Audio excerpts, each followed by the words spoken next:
Puna Evie, we wouldn't be here tonight. Because we wouldn't know about this. Because nobody was telling us.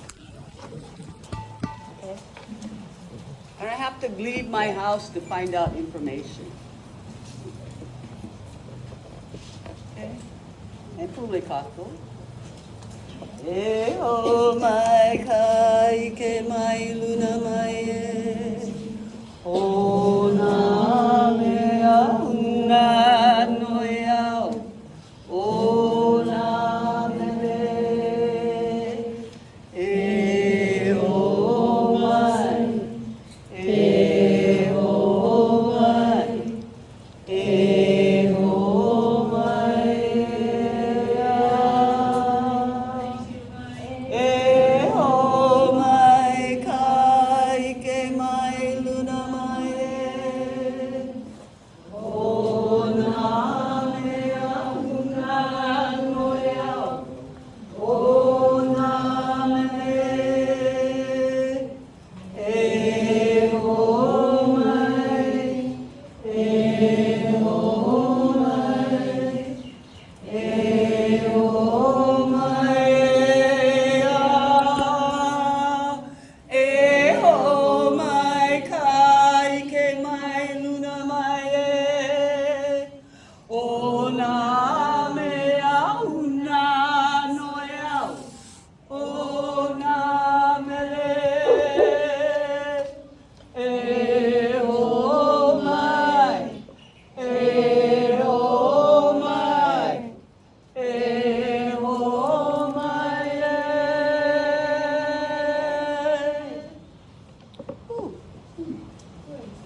Nama koa maikalahi yakala ka. Maika ho'opui ako.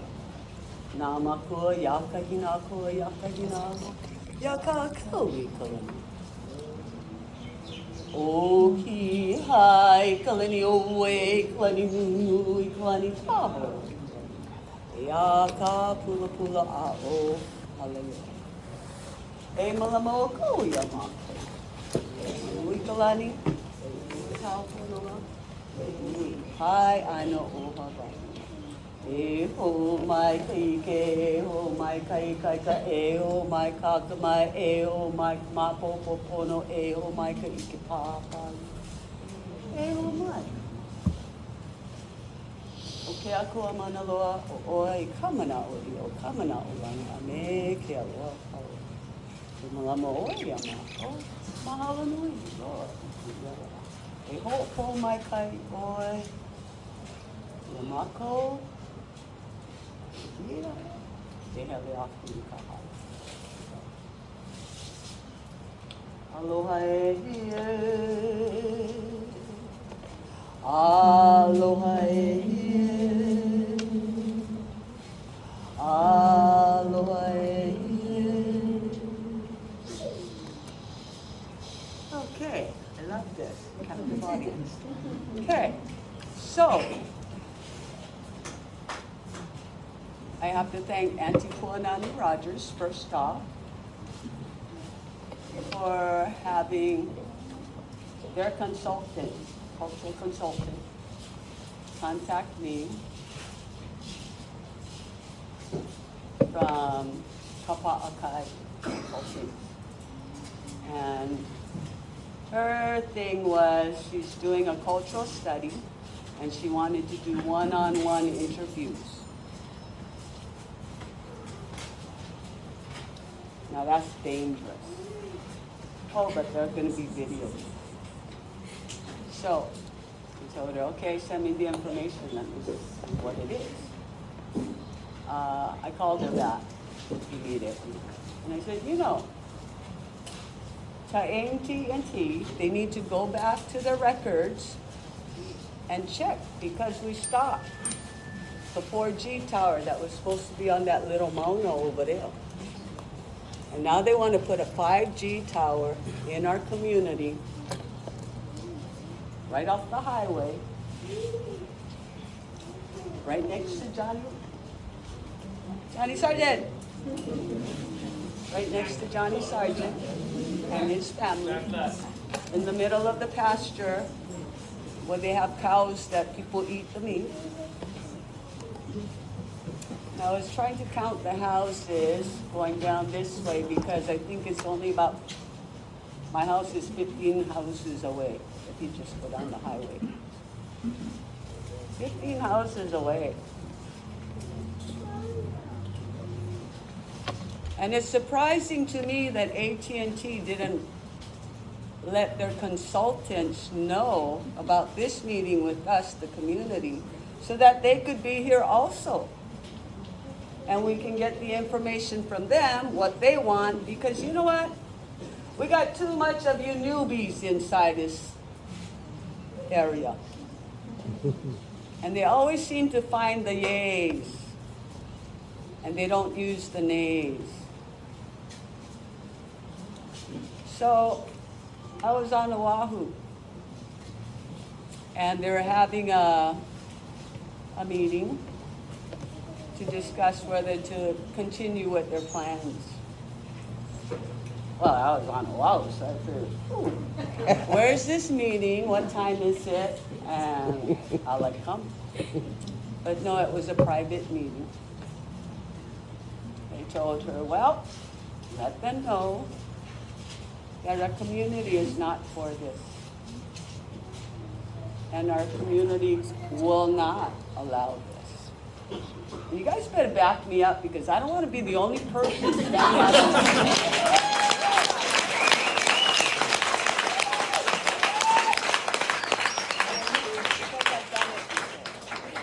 Get on with the protest.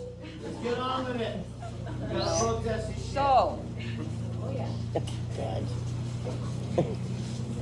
I just wanted you guys to know how this is playing about. And Keatua and Kupuna is in control because before I left for Oahu, thank you to David Olanalan for blocking Teresa's gate. Because I needed to get out of my yard too, but he wouldn't block her gate. So I hear this. Whose truck is this? So I come out and, oh yay, and get the truck moved. So Teresa is there, so I'm like, hey Teresa, do you know when we shut down the 4G? She was like, I remember that, but I don't know the date exactly. I'm not sure, I think it was 2004? 14? 2014. Gee, that's not that long ago. You know. Now we're going up against the 5G. And I'm going to tell you, it's not good for me, so you guys figure that part out. They shut it down in Hana, they'll shut it down in Hanalei and Hyanna. Right on. They already shut it down in Hana, like 3 years ago. So there you go. You know, so now that they see how it's blown up, because already they came to our community and, sorry, I had to blow up your meeting, but it ain't happening. So now,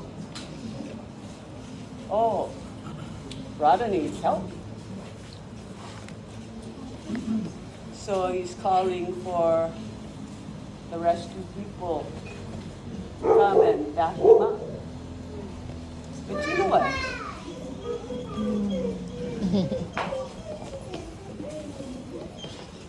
They just need a satellite, one of those little satellite dishes on both bathrooms. Because the only thing that doesn't work for the rescues is their phones, the cell phones, unless you go out on the point. That's all they need. No.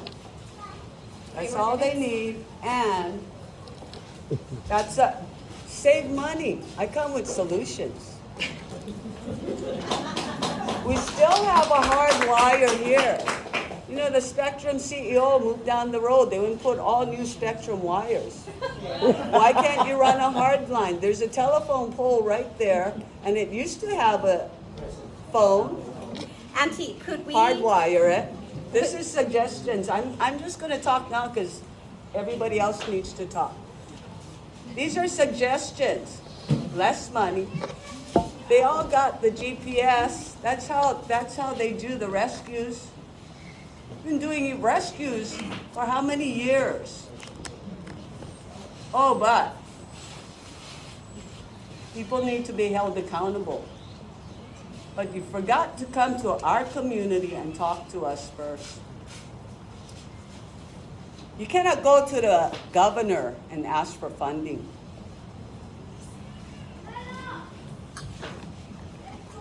That's not how it works.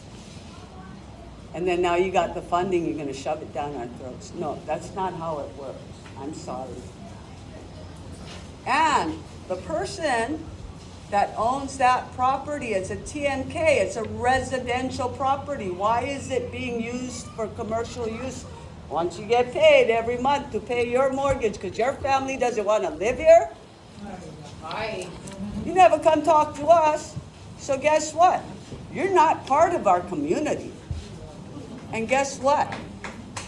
I'm taking your land back as a Kaua'i of Kaua'i. Renege on your... Sorry. It ain't happening. So with that said, hello everybody. Mahalo for coming.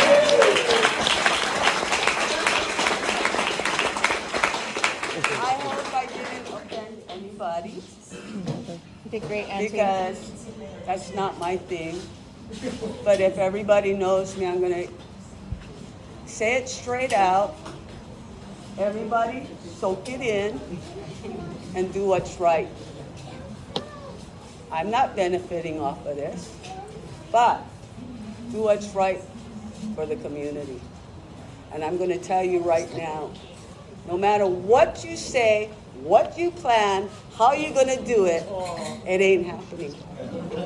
Aloha.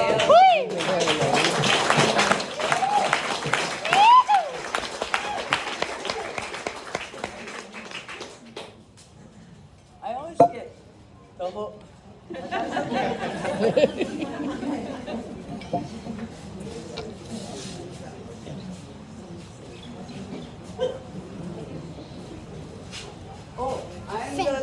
I'm on the Kupuna Council, the first Kupuna Council for Kaua'i Mano Kalani Po. I'm also on the Konahiki Restoration Kupuna Council. And probably on the first of the list for the Coast Guard most wanted, but.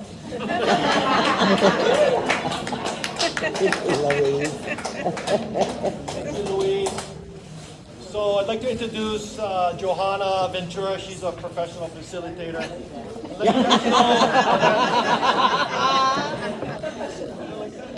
to Professional Johanna. Really good, girl. So what's going to happen is we have a representative from AT&T. They're going to talk for 5-10 minutes, answer some questions, and then the county has been nice enough to come and give us their perspective on it.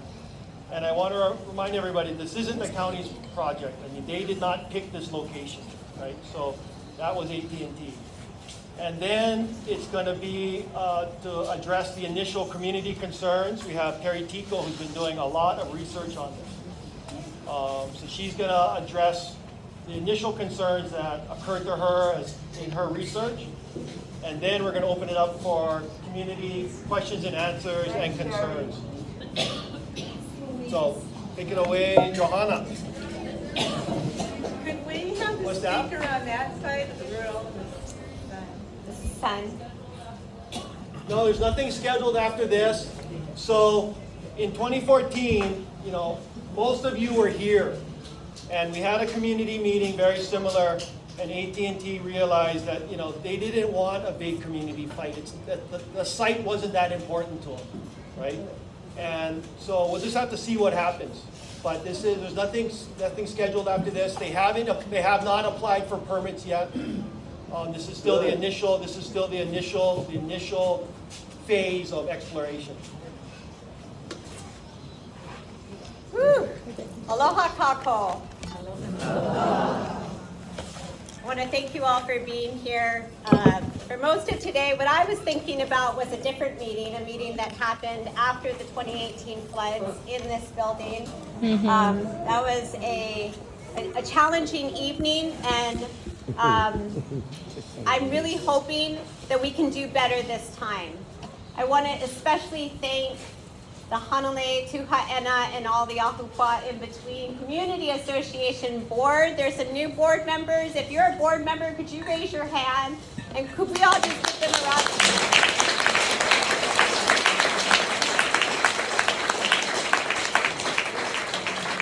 I see we have some first responders here. Thank you so much for joining us.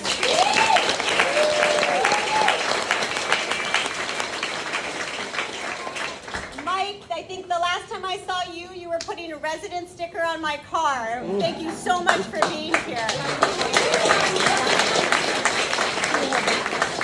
And I believe you're Elton. We haven't met. I'm Johanna. And thank you so much for being here as well. And if I've missed others from the county, Felicia, I saw you somewhere earlier. Yep, thank you. Thank you all for being here. As Jonny said, we really want to provide an opportunity to folks to be able to share their perspective. Before we do that, though, we'd like to get some facts and details on the project. And so AT&T has very generously agreed to come and speak with the community tonight. And I want to ask us to remember that we do want our guests to be able to express what they need to share. And you may have some questions pertaining to the project details after she speaks. If it's a question, we certainly want you to have an opportunity to ask that. You may also have an opinion. I'm going to ask us to hold off on our opinions about the project until we hear from all of our speakers tonight. Because then we can express ourselves with the full benefit of all the information, right? So thank you so much in advance for showing our guests and our speakers your patience and your respect and allowing them to speak. And Elizabeth, is that right? Oh, I got it. Elizabeth from AT&T is going to share. She said she just has a few minutes, and then as I said, we'll entertain some questions. And then after that, I think someone from the county is going to speak, and then Terry. Is that correct? Yes. Okay. Auntie, can we pivot? So I'm fielding a request from the folks that are sitting up here that they're staring into the sun. Is it okay with everybody if we pivot a little bit? And Jonny, what's your preference? All right. We're going to pivot. We're just going to go right over here to speak. I apologize for the disruption. It's a video. You are welcome to stay here. You'll just have the benefit of the speaker not facing you probably, okay? I apologize. If you want to go to the back, that's okay too. And Elizabeth, if you would share with us what you have. Thank you so much. Want to stop him? We're going to give her a minute. I was filming this for this KHON2 news lady. Perfect. We've been asked not to use a microphone tonight because of YCAP rules. That requires us all to be really quiet so that everybody can hear, okay? Thank you so much. Thank you, Johanna. Okay, and I'm going to try really hard to project my voice. So hi, everyone. Aloha. My name is Elizabeth Songvilay, and I'm with AT&T, and I really want to mahalo everyone here for having us here tonight to just share more information about the project. I sincerely mean that. And you know, we've heard comments today and been reading some comments online, and I just want to say up front, you know, did we think we were going to pursue a project without engaging with the community? And the answer is absolutely not. And I do want to say that we recognize that the way we learned about this project was not ideal, but we are here to engage and take comments and questions and really invite you to provide us with feedback and be a part of this. And so I also wanted to add, we haven't applied for a permit officially or a number of other approvals we need to do with the county. We are just at the beginning of our Kaua'i analysis, as I think Aunty mentioned earlier. There is a website. We invite everyone with any cultural information to share your mana'o with us, and I can provide that after this meeting. And again, just really here to share more and take your comments and feedback that is super important to us. So I wanted to start off by talking about the purpose of this project, what's a little bit different between today and 2014. So the purpose of this project is to improve, as you folks have read, FirstNet services and wireless services for public safety. AT&T is in a public-private partnership with the FirstNet Authority. So the FirstNet Authority is responsible for building, maintaining, and operating the first responder network nationwide, and AT&T is their contractor. This idea first arose out of 9/11. During that event, first responders could not communicate, and also interoperability between public safety agencies was very critical, just to respond to an emergency together. So in 2012, Congress established the FirstNet Authority. It's an independent agency within the Department of Commerce. And years later, the FirstNet Authority issued an RFP for a private partner, and AT&T won that bid. And so we are in this partnership to build, maintain, and operate this first responder network nationwide. So across the country, all states and territories opted into this network. As part of the opt-in process, every state and territory worked with FirstNet and AT&T to develop state-specific plans. There are a number of things as part of those plans, but essentially it committed AT&T to building this network to meet the need for public safety. And so, of course, each plan is unique to each state and also each. Oh, okay.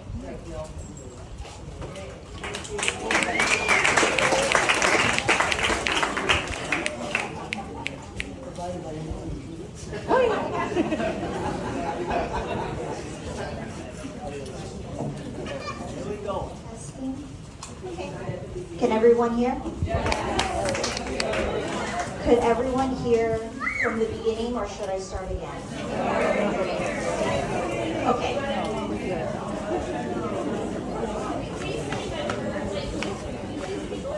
Okay. So, bullet point. So, opt-in plan. Yep. You didn't say who opted in, you said people opted in. All states, And so who in the states who did it? this would be state DOD. Department of Defense, sorry. Department of Defense, not an elected official. Thank you. So in August, Governor Ige officially signed off.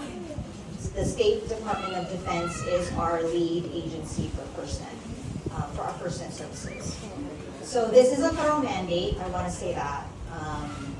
Each state and territory had an option to not opt in, but then they would have to build a network that was interoperable with this nationwide first responder network.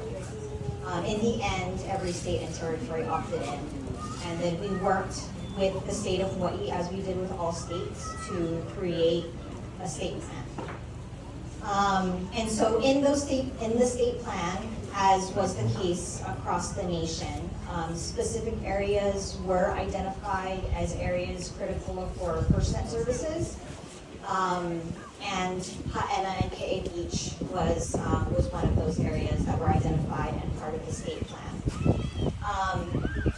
So anyways, that's a little bit of background of FirstNet. I also want to talk about what FirstNet is and how it works too. So the way it works is on AT&T's network, FirstNet users, first responders, other agencies critical to emergency response, they have priority on the network.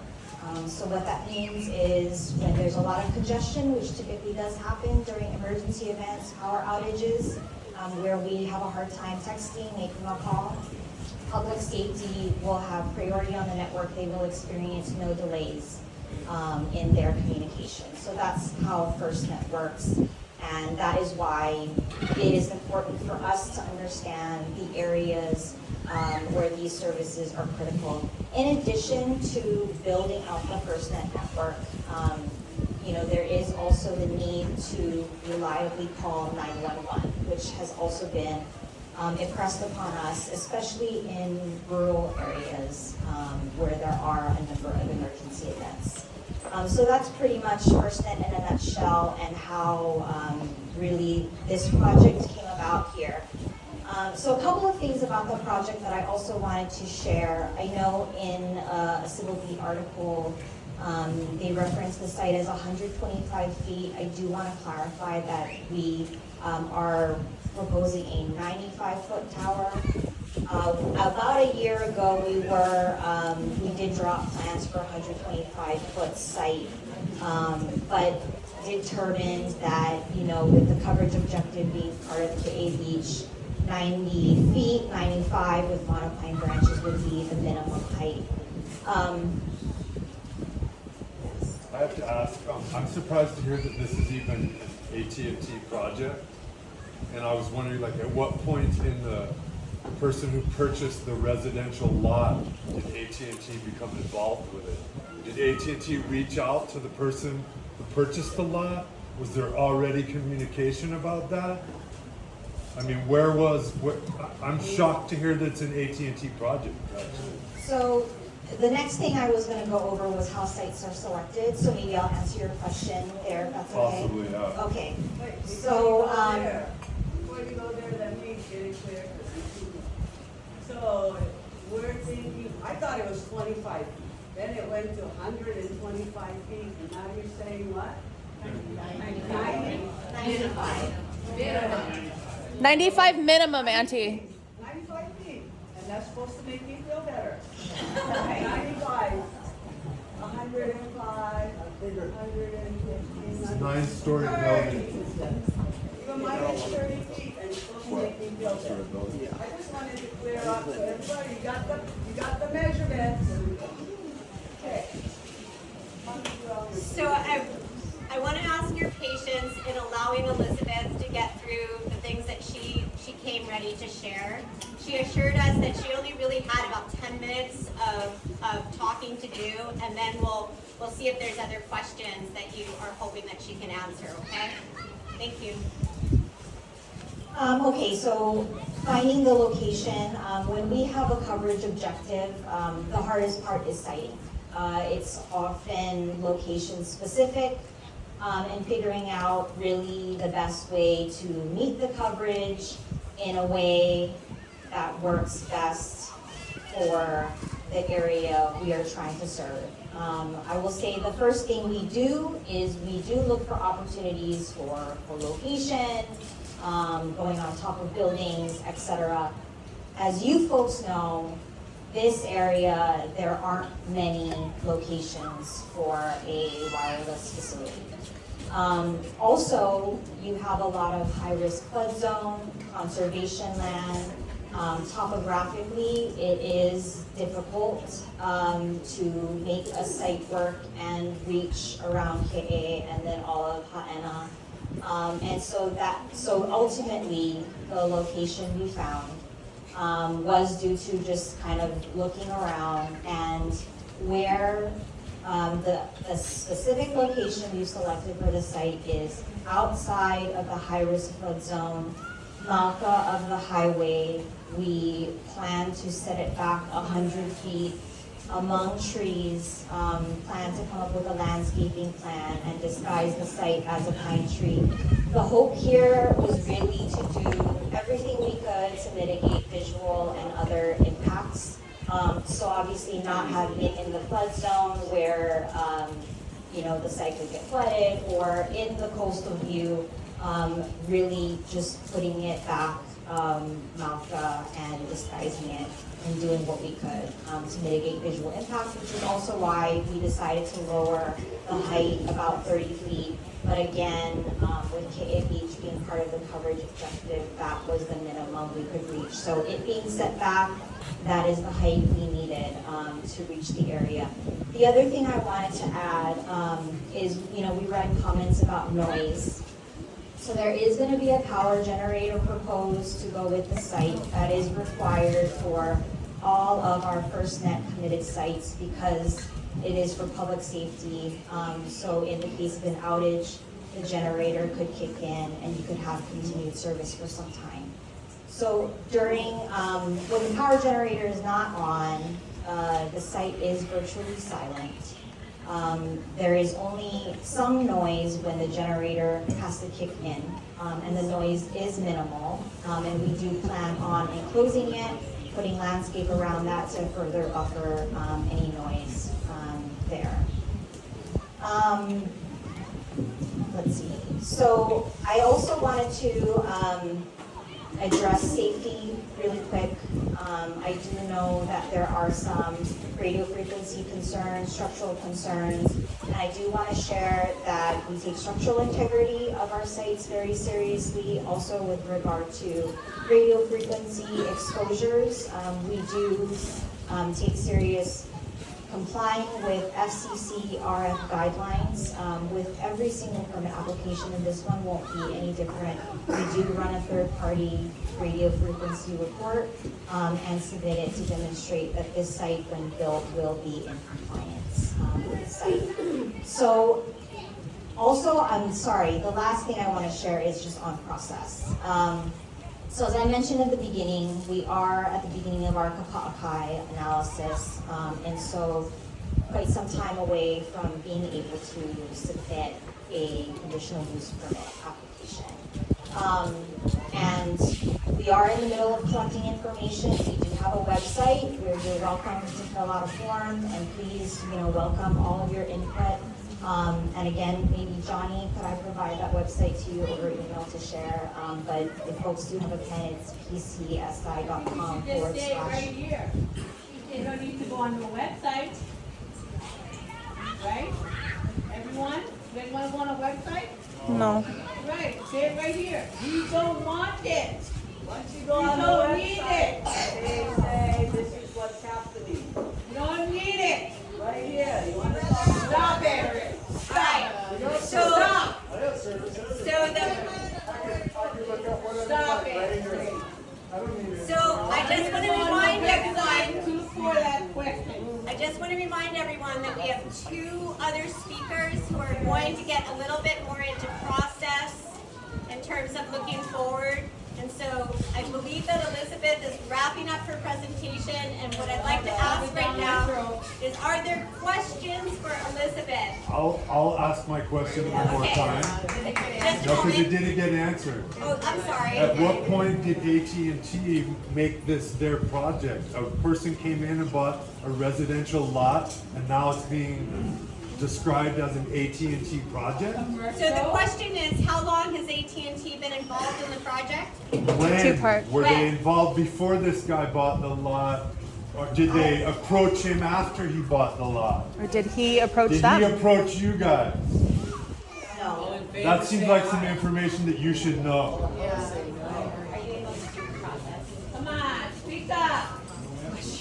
So what we do is we find out who the landowner is, and And we you reach out. approach I do them? not know when they purchased the property. I find that hard to believe.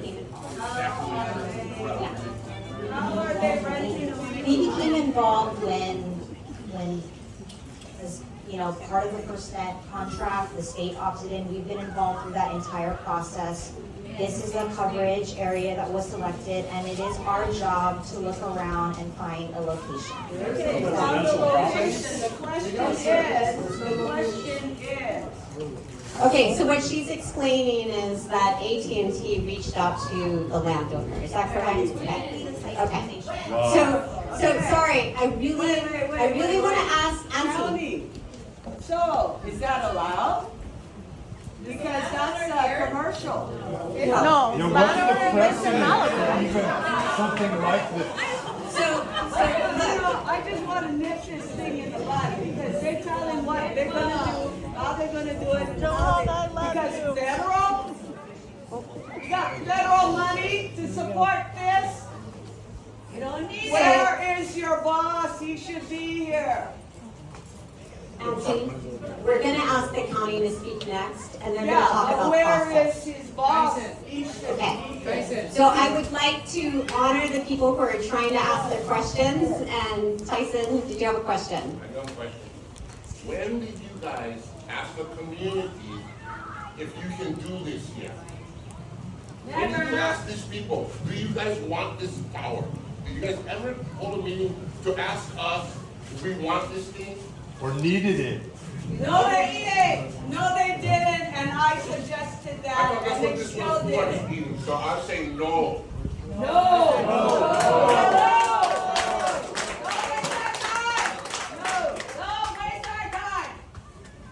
We say no. Stay over here. Okay, so there is clearly Don't put it in principle already.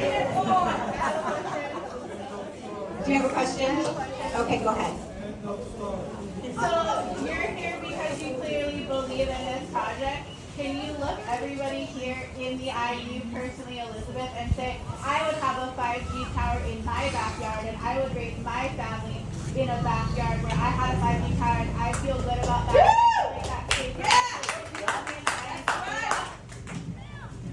Do you believe in this first responder network and that coverage is important? We have coverage. Collecting information. So, you know what?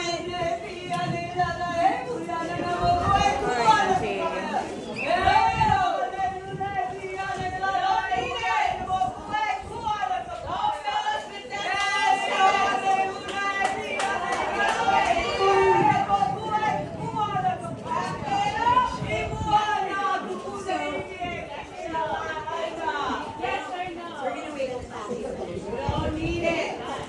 All right, so here's the thing. If we are not able to be patient and allow the speakers to share what they have to share, we're gonna walk out here tonight with very little new information, except maybe how many other people may agree with our opinion, all right? What I personally am hoping we can do is get through the next two speakers, and then we're going to open it up and allow folks to share their model with each other.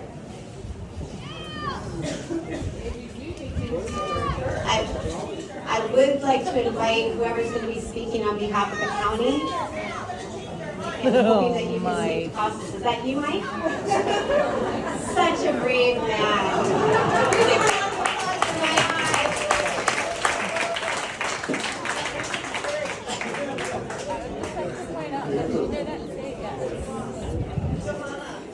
She didn't answer my question, or it wasn't me and it wasn't one thing, it was a yes and no. Where'd she go? Okay, can everybody hear me all right? Let me just ask a few questions first before I talk about what the process is. How many of you are concerned about EMF exposure? I just want to see by show of hands. I'll get to my point. How many of you are concerned about EMF exposure? Okay. Is there anything, if you agree with this statement, raise your hand. There's nothing that I can say that will convince you that there is no worry about EMF exposure. Raise your right hand. I want to just say that for the record, understand that, like the council members commenting, while we wear a certain jurisdictional hat, which is the county, and the federal government has passed certain laws that say we cannot talk about things, like we can't use the word Voldemort. I don't want to dismiss that anything that we say does not recognize that that is a very big concern of all of you in the audience that have raised your hands. So I just want to acknowledge that first, because I know that that is in the forefront of a lot of your minds. But when I have put on my county hat, after looking at that, as the council member mentioned, I can only address that issue so much. So I want to just put that first out there. The second thing that I do want to acknowledge is that when we look at countywide policy, when it comes to the needs of our first responders, we are always going to err on the side of access, we are always going to err on the side of redundancy, and we're always going to err on the side of what keeps our guys safe.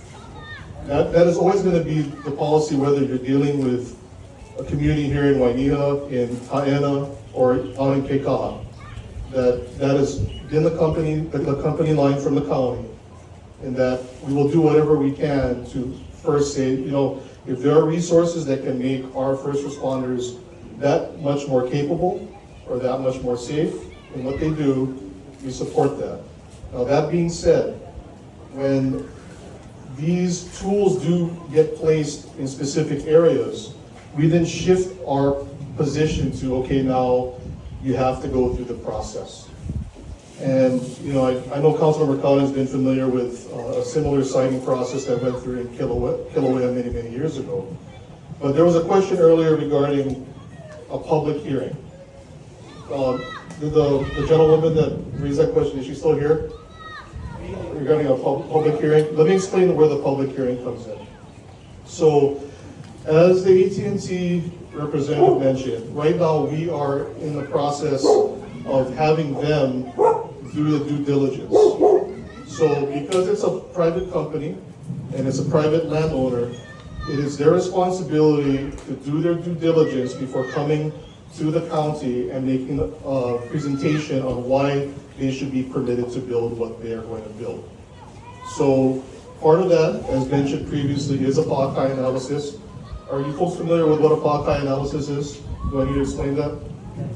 Okay, so a Kaua'i analysis is required under state constitutional ruling from the Hawaii Supreme Court that if there are cultural practices that are affiliated with any type of permission that a government entity like the state or the county may have to give, we are obligated under the state constitution to do an analysis whether or not a cultural activity or a cultural practice will be impacted as a result of us giving permission for a certain activity. So it doesn't matter whether it be a boating permit, it may be a permit for grading, it may be a permit for building a cell tower. That is non-negotiable. They have to go through that analysis, and it is transparent once the findings are found that you will have to disclose whether or not a cultural practice is being impacted. So that is what is going on right now. But that is at the very beginning of the process, as mentioned previously by the AT&T representative. What will continue to happen is that they are obligated to ensure that they comply with many of the form and character compliance issues in this area, so they will need a variance permit from the Kauai Planning Commission. And the reason why they need a variance permit is because they are well above the building height that is for this area at 95 feet, as you've heard. The next thing that they're also going to need is a zoning permit. The zoning permit, again, is needed because it is not in an area, it is not in an area that is zoned for commercial or industrial activity. As mentioned previously, we know that it is in a residential area. So that class 4 permit will also be there along with the use permit. Why these three permits I am mentioning are important is because that is considered a discretionary permit by the Kauai Planning Commission. And what that means as a discretionary permit is that they have to hold a public hearing, publicly noticed for at least 30 days, by which every single one of you in this room have the right, and Terry knows this, to file a petition with the Planning Commission saying, hey, I do not believe the county is representing my interests. So you don't have to trust us. I'll be the first person to say that. You don't have to trust us representing your interests necessarily or for getting it right. You individually have the right to go and intervene before this hearing at the Kauai Planning Commission and say, I do not agree with the county, I do not agree with AT&T, I want my voice to be heard at this table, and you are going to give that to me as required by law under the Hawaii Constitution. But does our voice have weight? Your voice will have weight because under these rulings, pretty much the standard for intervention is, do you believe that you are impacted? Let's do it now. So until that happens, until a permit is filed, and because it involves a land right, we do not move until that happens. Now, I'm sure having all of you here with the AT&T representative looking at what is happening, I don't think it's indisputable where the community's perspective is at.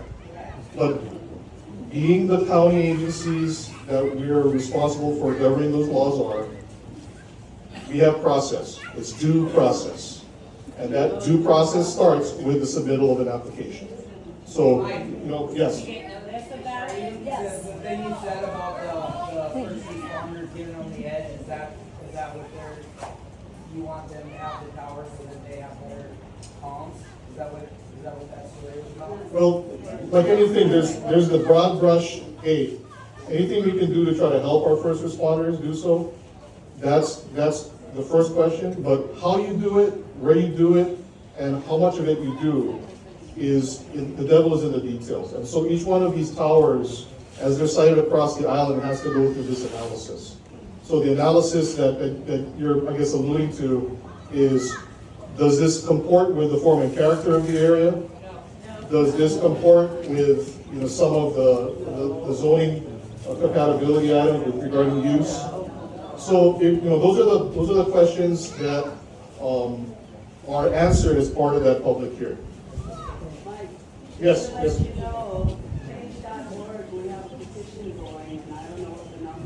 2,700. 2,700. Yes, and I believe that if you're looking at how many people are saying we don't want this center back here, then that's between the landowner and the private entity that is proposing it to take a look at it and say, hey, there's 2,700 people that could take me to court.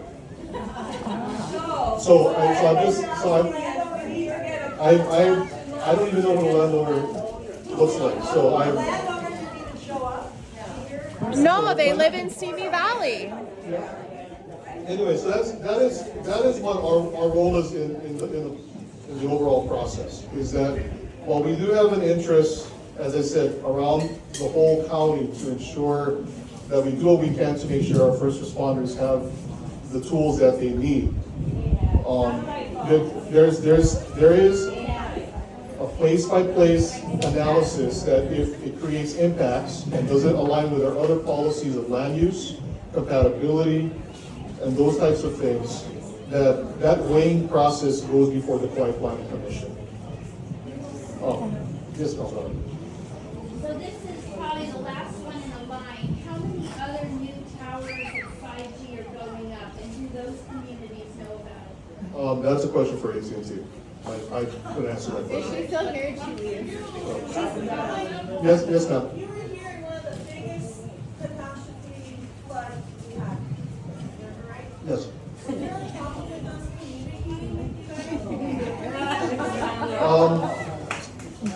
Well, I'm looking at. I'm looking at Paulie Phillips here. I'm looking at Paulie Phillips here, and I'll full disclosure, she works for me now. But it's. Well, the question is for the responders. Let me answer your question, and then I'll get to you next. So, when I stood right there having to do gas rationing, I had no cell service, and so I just but if I walked, and I learned over the 3 weeks that I was here, if I walked that way and in the middle of the highway there, I would get cell service. Yeah. So, I don't want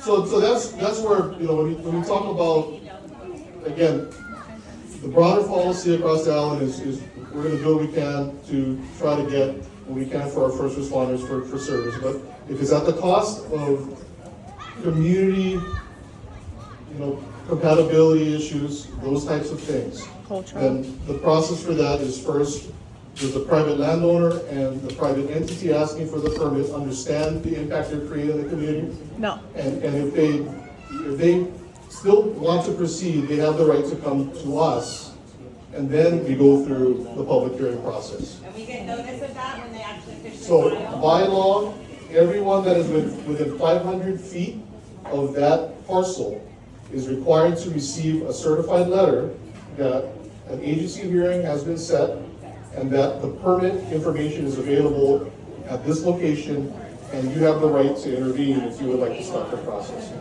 So, Aunty Louise, you wanted to finish your question, so did you? Well, I just was wondering from the responders, because I've been here a long time, and we save a lot of people on the daily, and they're mostly visitors, give or take, you know. Is there a real problem? You guys having a problem with connection? Because I don't think so. Hey, I got one thing to say. I don't think so. Let me answer. Yeah, let me finish, and I got one thing to say. You know, that's all, you know. Sorry, that was my question. It's a federal thing. We get satellites. Let's take that money from the tower that we get from EGA, federal money, and let's get hooked up with the satellite. That would be island-wide. You know, there's other solutions than shoving a tower down our throat. AT&T, I hope you understand what I said when Kaua'i gave you my message that if you continue with this, I will have to go home and prepare for battle. Well, guess what? You see this? You see this? I'm prepared for battle. Good. Can I talk? Can I say one thing? Anybody have an objection to what I say? Because we're focusing on questions first, so we can let Terry speak, and then we'll open it up for Yeah, I can make it real quick. Okay. I lifeguarded KA for 3 years. We used to have a phone there. I could have 911 in like 30 seconds, less than 30 seconds, with a landline right there. And now, and I can't even get reception anywhere on this island. Put the landline back. What do you need a tower for? And I'm not yelling at you, and I'm not yelling at the police, I'm not yelling at the DLNR. I'm just saying, put our landlines back and we can have reception in like 10 seconds. And that's what all I I gotta said in the say. beginning. That's a telephone I'm done. right there. All right, so, do you have something else? Yeah, so let me just wrap up what the process is. If the planning commission decides to actually grant a permit and they want to go and build, it's not done yet. So you do have the right to take that decision if you believe it's adverse to the Fifth Circuit Court for an appeal. So this is, you know, definitely something to consider, that if you are worried about what is the avenue for me to ensure that my rights are respected as a citizen of this area, my disclosure to all of you is that you do have an avenue. There are 3 permits that allow for intervention. There are, this is not the final decision with the Kaua'i Planning Commission. You have the right to go to court afterwards before they can build the tower. And so at this point where the county sits in that, in the discussion point, is that we have to essentially now shift to that role, which is going to be a regulatory role. And kind of hold with the planning department, we'll see whether or not an application will be submitted. And at that point, we will go through the process that we would with any other tower on the island that requires this purpose. Yes, ma'am, you have a question? If this is a federal, state project that needs to be implemented, why hasn't it been offered up on state land or county land? Why hasn't that been an option? Why did AT&T have to go to a private citizen to make this deal? That's a question for AT&T. Because the county and the state land is Hawaiian land. That's not gonna get it. To talk to you about the hearing, having a hearing thing, how they did hearing thing, because there was a piece of land out there, like it was back of the Lions, Capuna Santos was trying to preserve the land that was at the plane at Waineha, coming here on Waineha, because they just want to make sure nobody built on that, because it was a beautiful beach, that everybody, sat on and enjoyed and fished off and everything.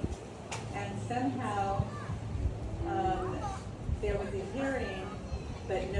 about it, it was like on page 5 or something, this big in the Garden Island about a hearing for that property. And it was in some hotel room in the middle, of a work week day. Nobody had caught it, nobody knew about it, and apparently, so nobody knew about it to protest it. And if they all knew about it, they would get a place, a thing like this, I think. And so some of that hearing process kind of like, so hopefully everybody will know about it. On top of it. I think, your example is exactly why I'm explaining what we know is the process. I can count on both my hands the amount of people here that have gone through the intervention process. So they know what they're looking for when it comes to engaging with the process. So I'm sure that given what I know about this community, it's not going to stay quiet for long, that there is going to be the opportunity for intervention. So, I can't address necessarily the criticism about whether the process is inclusive enough or transparent enough, but it's what the law requires under Chapter 8 of the Kaua'i County Code. And so there's enough seasoned people in here that I can look at that will know when that hearing does come in something this far. Yes, sir. Where's the mayor? Mayor is heading to the U.S. Conference of Mayors, so that's why I'm here. I'm seconding for that. Thanks, Mike. Yep.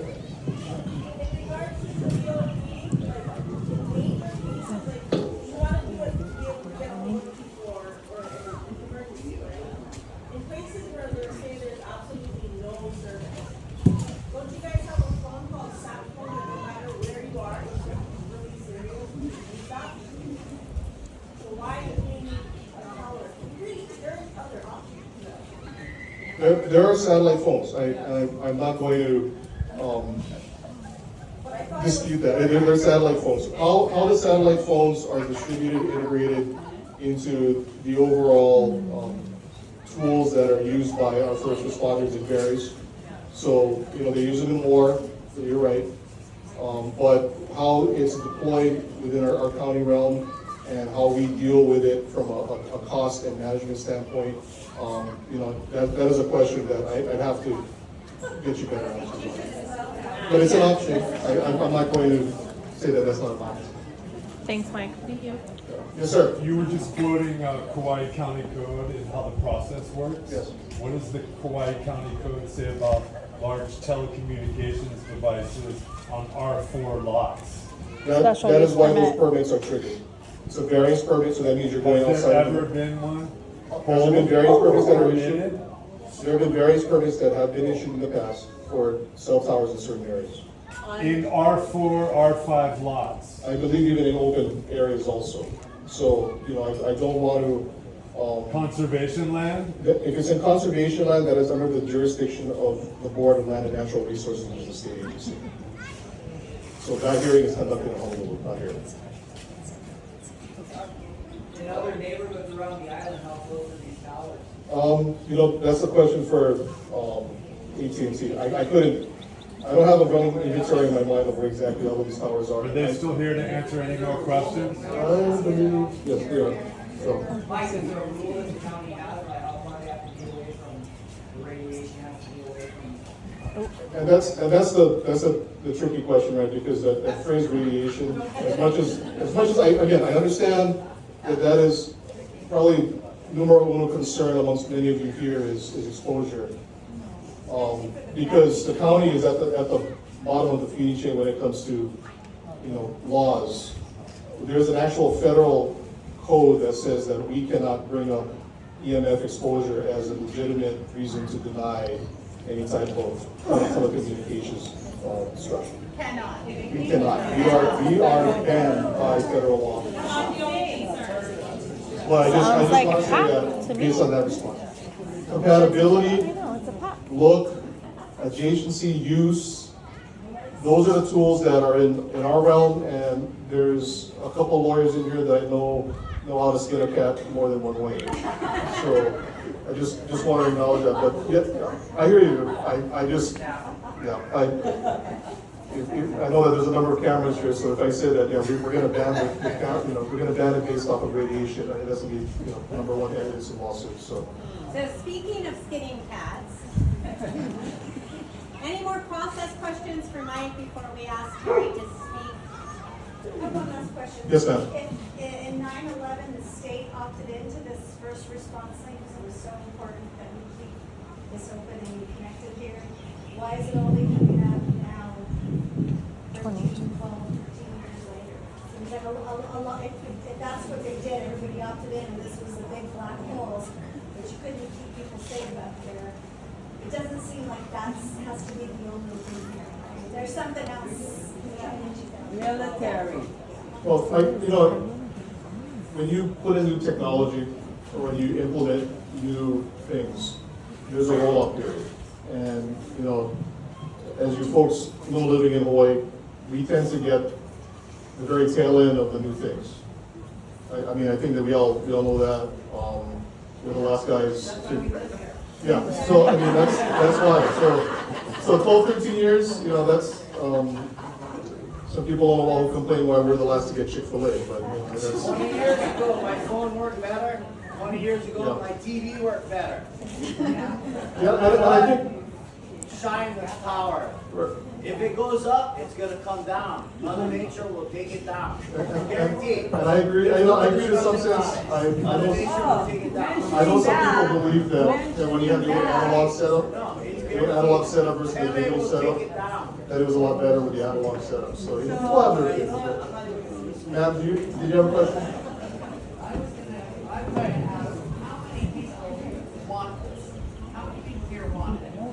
Yeah, let's see a poll. How many of you want this? Raise your hand. Nobody. Hey, you guys want this? No, raise your hand because evidently you can't account everybody. Ma'am, did that answer your question?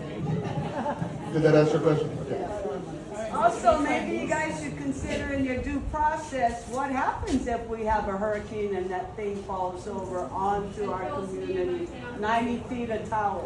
So that's another issue you guys gotta think about too. Question for the lady, how much is this tower and this whole thing gonna cost? Let me answer this question first, and then I'm gonna have to make back off to Johanna, and then we'll go just now. Yeah, my question is, so we have AT&T Tower, how many Verizon towers are already up in Kaua'i and Louise and Princeville? We already have a ton of these towers that you guys have already given permits to, that don't work.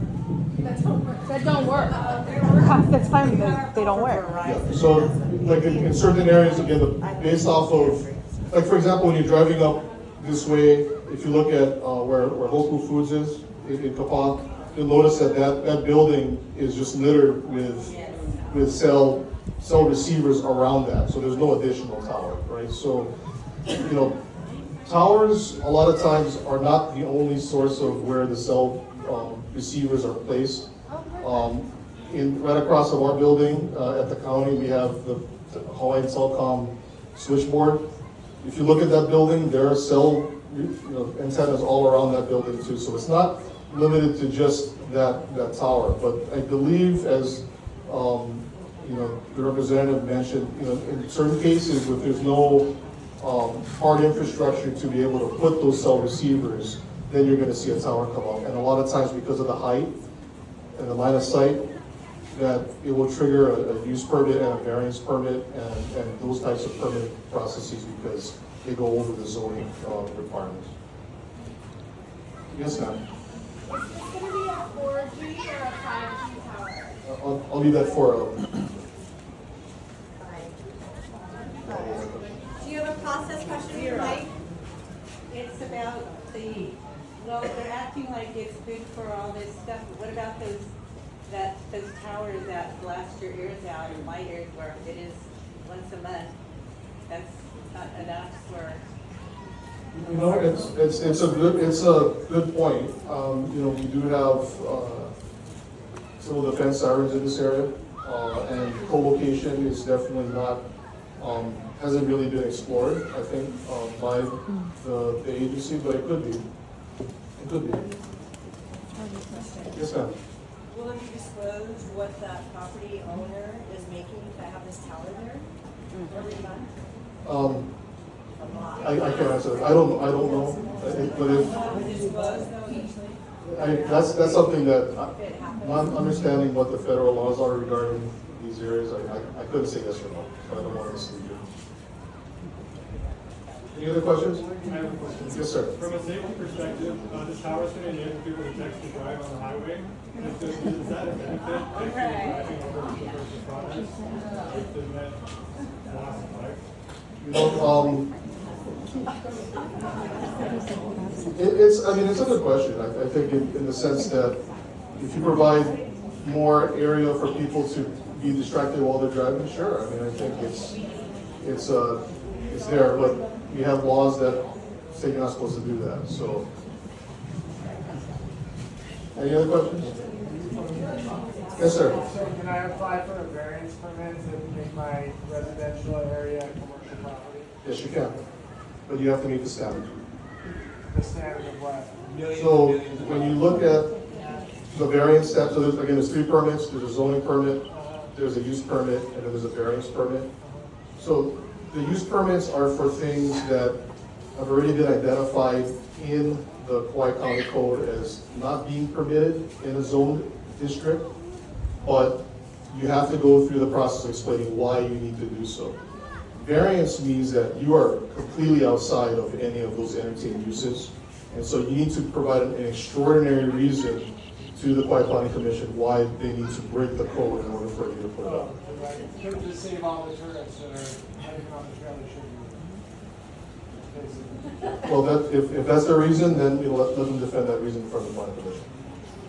Yes, ma'am. Do you have any advice that you can give to neighbors who would want to file the correct paperwork to protect their property, like in the surrounding areas? So if you look at the Kaua'i Planning Commission's rules of policy and procedure, practice and procedure, I'm sorry. There is chapter 12, I believe, chapter 9, chapter 12, which relate to interventions. These rules are on the website, but the minute that notice goes out in the newspaper, you need to make sure that you follow the clock. And so you have to go before the Planning Commission office, submit a document that says, I want to intervene in this permit. You need to pay, I believe it's like a $30 fee. And then you need to file it before the actual hearing, which is, I believe, 6 or 7 days before that. So I would refer you to those rules. But so pay attention again to the public notice, because the public notice will trigger that cascade of timelines.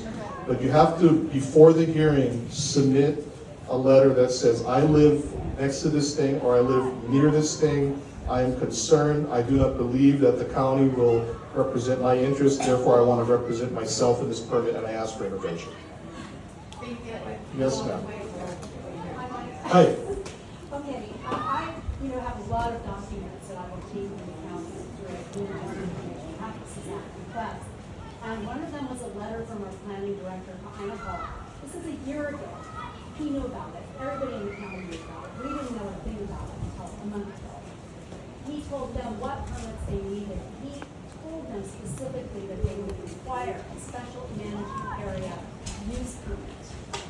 Now, what I found out is that a portion of the lot, the one closest to the highway, is in the SMA. That portion is not. And AT&T strategically placing the tower in a portion of the lot that is not in SMA. Will they be required to still obtain the SMA, special management area use permit? They're going to be driving their trucks in from the highway for this project. I would think that would be required, and the notice would go out to each and every person who lives within 500 feet of that property, and they would know when you're doing the schedule, and they can retain an attorney to intervene and come to the hearing prepared. So, did you leave that out? So what I looked at before I came here was where that thing was located. I looked at the maps that were given to me by the planning department, and you're right that the facility itself was moved outside the boundary. Strategically. Well, yes, and so I think everybody will agree with that if you don't want to be subject to a law, if you can move it somewhere, you move it outside of whether or not you need to file a permit or not. It's the same lot, and the SMA section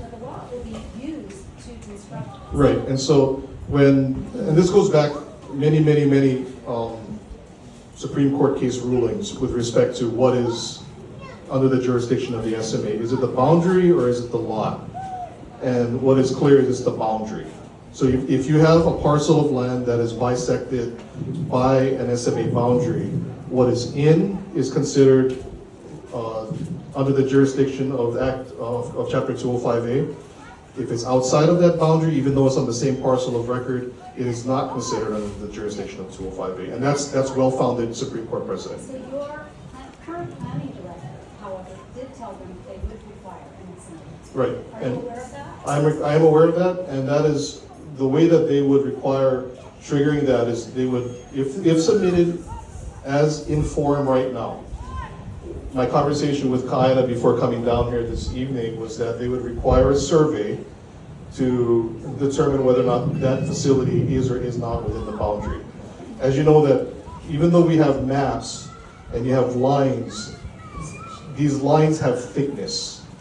So even though you may have a boundary that is drawn across, how that thickness translates into how much square feet or how wide a swath of land that is really, depends on map to map. So he's been very clear that if they're going to put it that close to the boundary, he's going to require a survey before saying whether or not a permit is or is not required. I thought so. Yes. Is that answer your question? Well, to be determined. Okay. Answer Louise. I just want to let you guys know the property has been surveyed before, hopefully surveyed before, and there is heat on that property. So desecration of Pule evening, maybe you should study up on now way down the street. Because our kupunas is very well through here. My old Kaua'i, her crib is right over there. Right on the other side of this property is the pasture, the 7 miles of Lono and the area. So like I said in the beginning, AT&T, talking about cultural significance, this whole area has so cultural significance.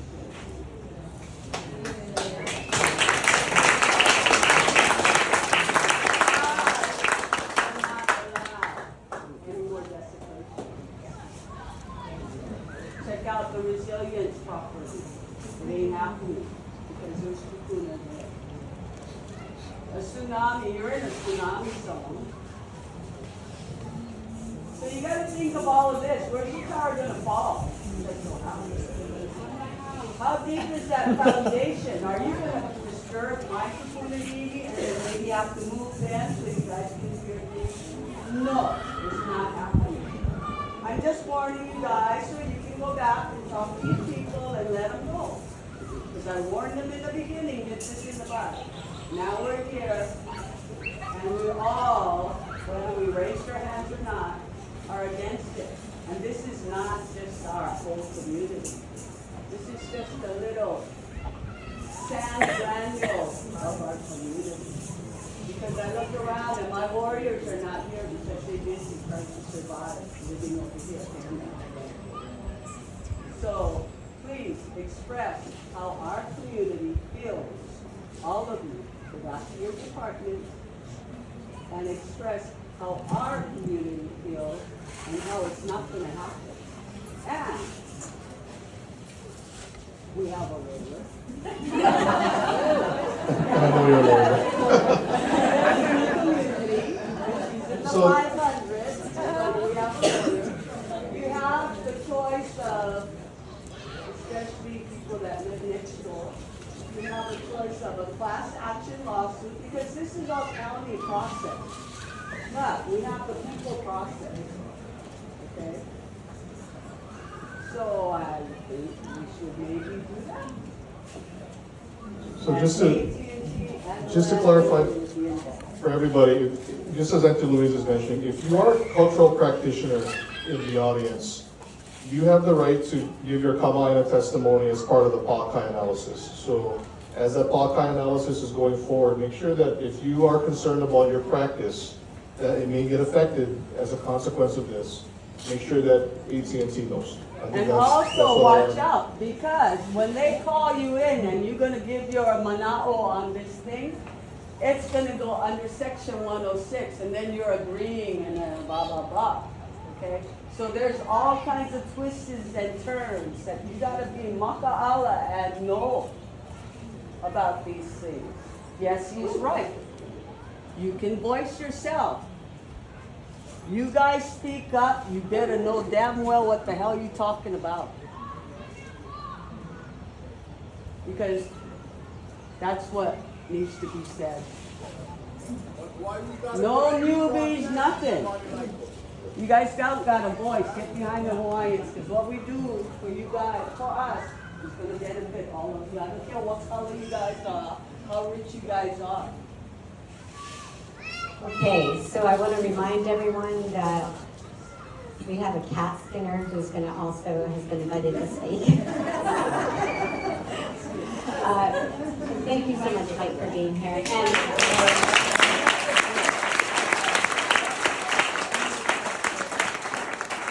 he thought there might be 2 more questions for him. Are we okay? Can we move on for right now? Okay. Thank you so much.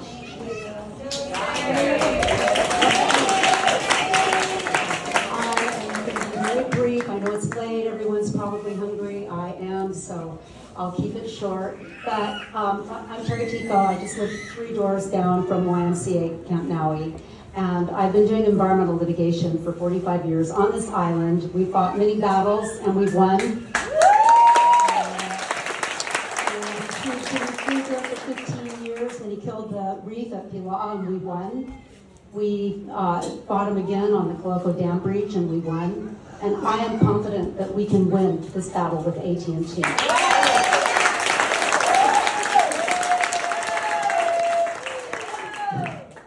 The reason I'm confident that we can win, well, going back to Louise, my neighbor across the street, who grabbed me in the road and said, "Oh, I think they're going to build the cell tower out here."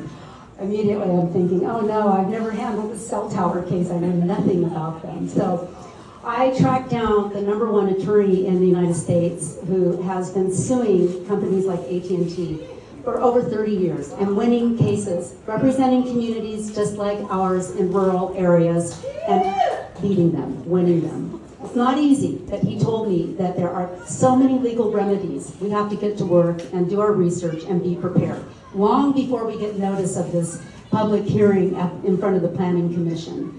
You know, honestly, none of us knew about this. This is just, to me, it's just unthinkable that our mayor's office, that our planning department, that AT&T, all these people involved in this project, you know, it didn't come and talk to us first. The way we handle things in our community is by talking to our neighbors. Right? I mean, if I'm going to trim my hedges, I go talk to my next door neighbor and ask him, well, how low can I go? You know, or vice versa, right?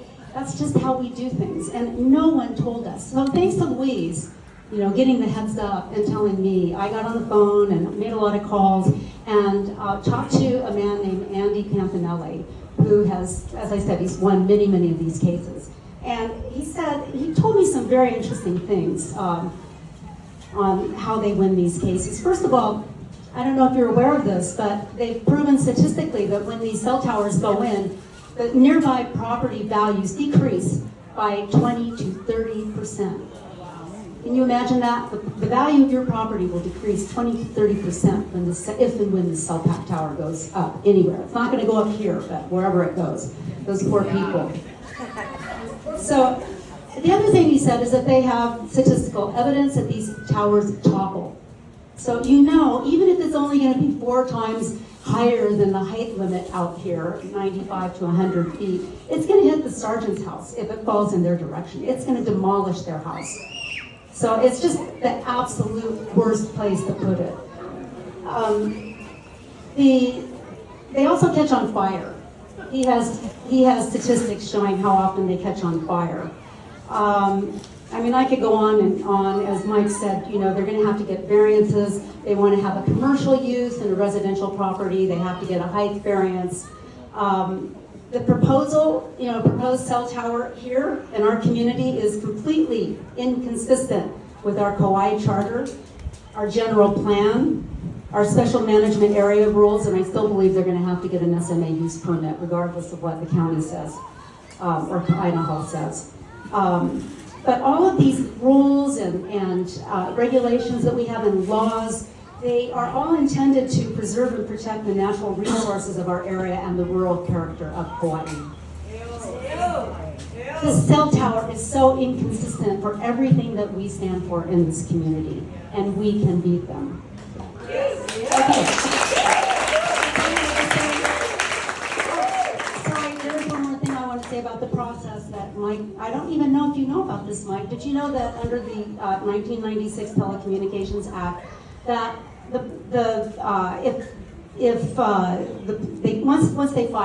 once they file, the Planning Commission has 150 days to decide yes or no, or it automatically is approved.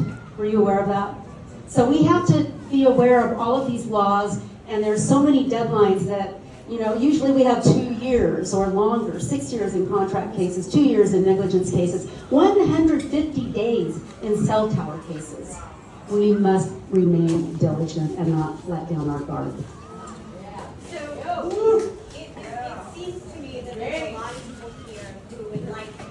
It seems to me there's a lot of people here who would like to be involved. What would you suggest to the folks who are sitting here tonight? What's the most impactful thing that they can do next? What's the next step?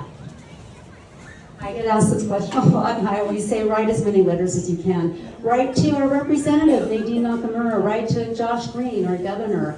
Write to our mayor, our county council members. I mean, everyone, write as many letters as you can. And we've been very successful in this approach. In all of the cases we've handled, we get ignored. For example, I sent an email to you, Mike. It was May 9th. Oh, I copied you. It was to the mayor. I haven't gotten a response. I mean, that's just the way it is. If they don't respond, so you just keep writing. What's that? My office? No one's talked to my office. I'm sorry. I have not heard anything from the mayor's office or Mike. I have not.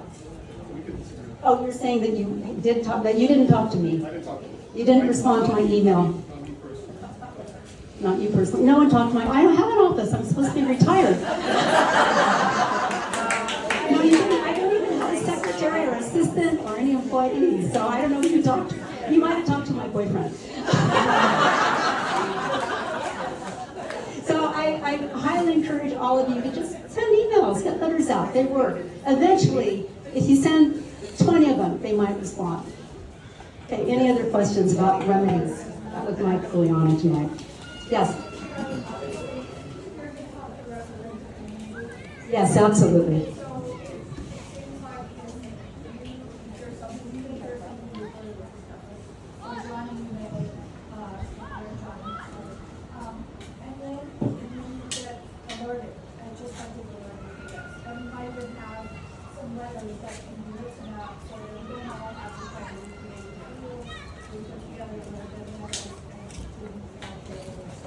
Great idea, let's do it. Okay, yeah. Okay, she's saying maybe, we can have some template, like letters that you can send out, so you don't have to actually write them or think about them too much. And we can certainly do that. And give you a list of all the people who can be contacted, their addresses, their emails, phone numbers. Okay. Okay, we'll do. Okay, my question is, if it were possible, we have a lot of money in this community, if it were possible for, as a group or as an individual, to purchase the lot, does that just kill it? No, that's not going to happen. No, but currently there is a lease in place, and it is not canceled if somebody were to offer a ton of money to get rid of. okay, let me answer that question. I did get in touch with the owner. His name is Jim Kennedy. He is a retired attorney in California. He claims that his daughter visited Kaua'i and loved the North Shore, asked him to buy some property here for a family home. And so he acquired this property in 2014 for $400,000. He said that, eventually when the possibility of having the tower came around, he thought that might be better because he didn't have the money to build a vacation home, or it just wasn't going to happen. So Don't buy the land, give it back. I don't even know if he's ever been here. And he said when he comes to Kaua'i, he stays in Pule. So, What a dick. oh, well, I'm sure he's been here. But I asked him, I said, would you be willing to sell your lot? And he said he didn't think he could get out of whatever agreement he had with them. With AT&T. So here's the thing. It's like putting a Band-Aid on a problem. If you just buy that lot, they might go somewhere else in our community. So, we've been talking about making this a cell tower free zone, all of Hyanna. There we go. They did approach the Nakasujis, which is where the market is, and thankfully those Nakasujis said no. Every year they say no. So they have been trying. I talked to the Nakasujis last week about this just to ask, and she brought it up because they constantly ask her. So Yeah, if you purchase a lot, we're it's not going to go away, We're the thankful problem. for the Nakasujis to say no Right. and support us. Okay, well, that's all I have to say, so I'll turn it back over to Jonny, who might have some closing remarks. Thank you, Terry. Thank you, Terry.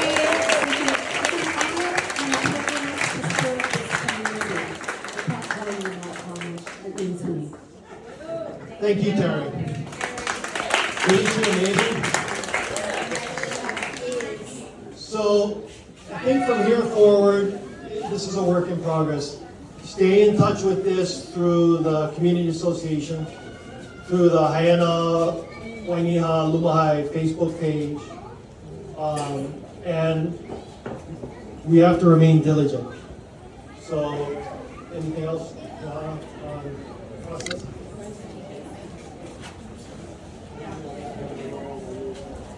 Are there any more questions for anyone here? Yes. I would still really like Elizabeth to answer my question, but she never did. And I also want to know how much does this project going to cost? So, for the benefit of everyone here, would you mind just briefly repeating your question and then we'll ask those questions? Yeah. I said, as a person here representing this project and who believes in this project, can you look me and everyone here in the eye and say that you would feel comfortable putting up a 5G tower in your backyard and raising your family underneath it? Because that's what you're asking to start. 50 feet from your house. 50 feet from your house. Raise your children there. Yes or no? Young children. Yes or no? I'm not sure there's anything I can say that will make a difference. Yes or no? Yes or no? I think what matters is what you all feel. Yes or no? Yes or no? I think what matters is how you all feel. Answer the question. Answer the question. Yes or no? The answer is no. The answer is no. That's a no. How much is this? How much is this? I want to. That's a fair question. Okay. So, it's okay if you don't like her response, right? But let's hear what the response is so that we can all form an opinion. And then, Aunty, I didn't hear your question. Did you want to? How much is this project going to cost? It's not gonna happen. But site specific. But you guys made one contract with the owner already. Directed for you guys. You're gonna tell me you don't have an idea of the project and you come in and you're making all this kind of plans. Yeah, that's ludicrous. You guys is a corporation, business. You guys don't run like that. You know how much it costs. But no, they sent you in as a front runner to have to face us instead of them coming here. Right. So I'm sorry for you that you.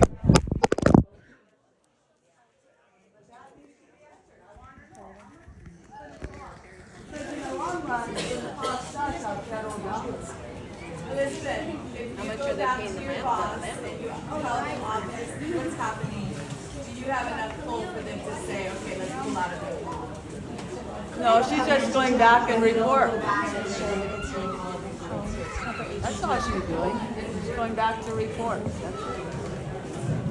So I know we have a few more questions I'm going to ask one, which is that if you are not able to answer the question, is there a process by which the community can submit questions to AT&T, and can you provide that process and guidance to community associations? We do have a project-specific email. It's atthohanna@att.com. So if you want to follow up, please feel free to reach out. So there's an email, there's a finance, there's a contract, but no expected costs. Obviously, this is not your decision. We don't want it. Everyone here will do everything it takes to make sure it does not happen. You're going to bring that information back. What are the next steps? How will we know? Sarah, use the microphone that it won't happen. Okay. Just repeat that. What I said is, everyone here doesn't want it. We all know this. She's going to bring this information back to her people. When will we know that we have been heard and this will no longer be happening? Because I know everyone here will do everything they can to make sure it does not. Super happy to stay in touch. I know there was a lot of talk about process, and we are doing our due diligence, but you know, there's a lot of communities in Hawaii like this where we go outside of the process. So, you know, please stay in touch, and we're happy to do this.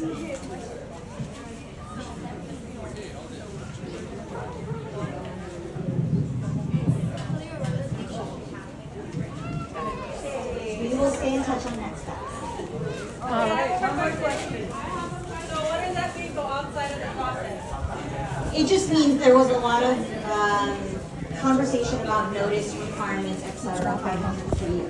Usually, you know, there are times we go beyond that, and I've met all of you today, and I would love to stay in touch with this community association. One more question. Are you in charge of all of Hawaii or just this area? No, I handle external affairs for all of Hawaii, but I work closely with our network too. How many communities on this island are you going to be meeting with? Or are you going to plan, you already have the plan, to propose to private owners, how many towers? We are working on this one right now, so I'm That's not an answer. I know you're working on it. How many are you working on? I do not know the answer to that. I do not know the answer to that. I will have to ask him. You're lying, straight up. I truly don't. We spend every day working on the network across the board. He has a question. He has the house right next door to the tower.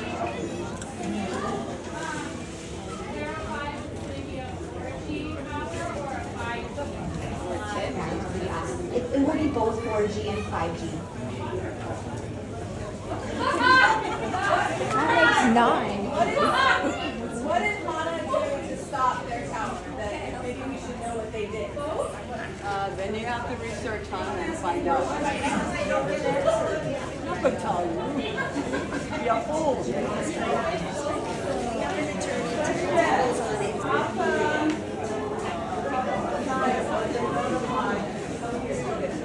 You know, could I ask everyone to pause on the side conversations? I can't hear Aunty Louise, and that's saying something about the how much noise the rest of you are making. Sorry, Aunty, go ahead.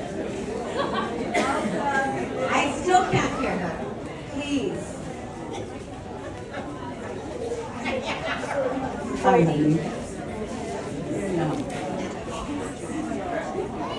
Our community is very tough. We don't mean to be tough people. Okay? How come Kaua'i wasn't notified to come with you, because they're the consultants that can go try and pull money inside this thing?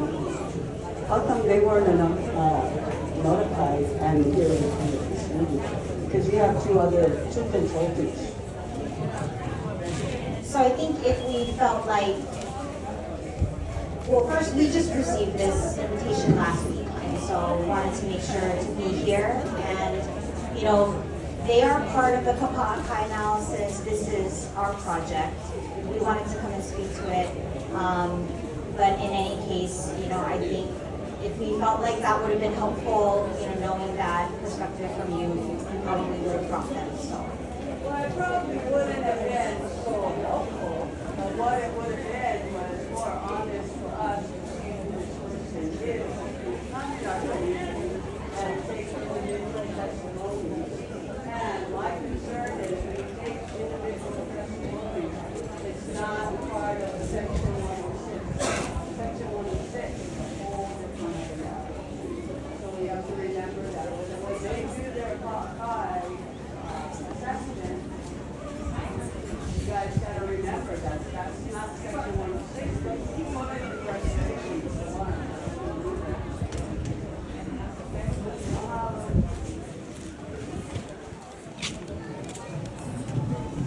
Thank you so much, everyone. Is there any more questions for Elizabeth? I can email you, I'm sorry, I brought a different bag.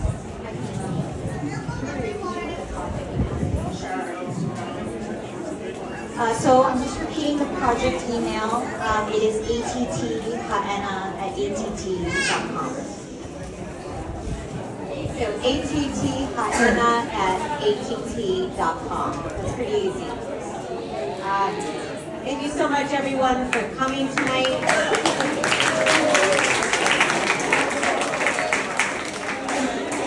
Sounds like the community association is going to continue to get involved in the project. If you are not on the community association email list, it's on a great email list. Make sure you get on it. Thank you, everybody. What an amazing community. What an honor to live here. So